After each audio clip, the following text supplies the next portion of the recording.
पेण तालुक्यातील कोळवे, बेनेघाट, बोरी, शिर्की, मसद तसेच शिर्की चाल परिसरात एका पिसाळलेल्या कुत्र्यानं धुमाकूळ घालत अनेक नागरिकांवर हल्ला केल्याची घटना घडली.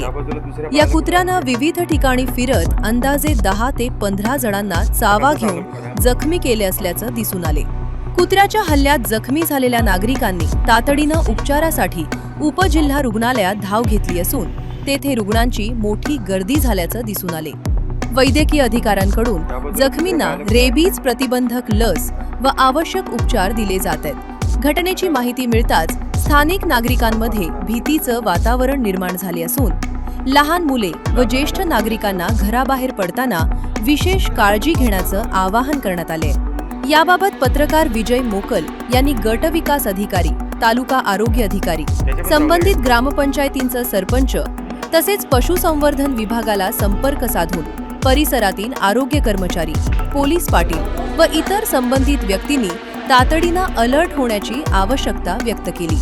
पिसाळलेल्या कुत्र्याचा शोध घेऊन त्याला पकडण्यासाठी विशेष पथक नेमावे तसेच प्रभावित गावांमध्ये जनजागृती मोहीम राबवावी अशी मागणी त्यांनी केली आहे.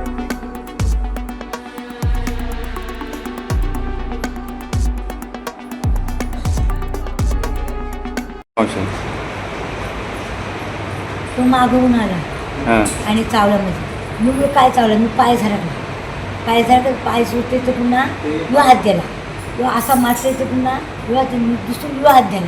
युवा सोडीत नाही हात, कधी मारते मी बॉम्बल ते जा सोडीत नाही. तोंडावूनच पावणं मला असं दाखवून जामून. कोण होतं तिथं मदत केलं तुझ्या?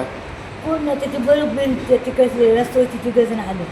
त्याने सांगते मी धावा तेव्हा सोडला ना. तो आला तो सुटला तो सुटला तर धावत गेलं मारा. तो घाबरानं गेला. तिघ जण आले. कुठला गाव तुझं मोशे? बेनीगड. बेनीगडचं.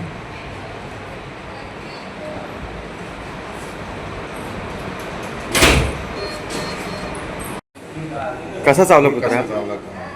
कुठून आला? कोळव्यापासून तो आला. असं पिसाळलेला कुत्रा होता.